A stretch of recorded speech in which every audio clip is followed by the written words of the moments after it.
Hey guys, got a 2022 plate Kia Niro here. Just going to show you how to turn on and off the lane departure warning on this one.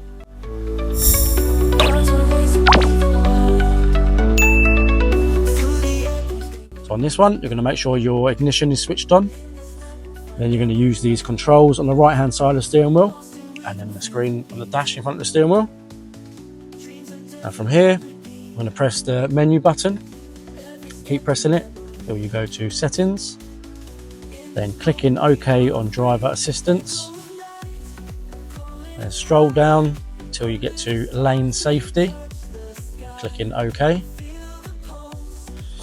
Now this is when you're driving down the road and your car starts wandering over the white lines. So if you turn it off, nothing will happen. But if you have lane keeping assist on, the car will steer back into the lane for you. And if you have LDW, lane departure warning, ticked, then it won't steer, but it will notify you with a sound. And then click on whatever you want and then press back to confirm.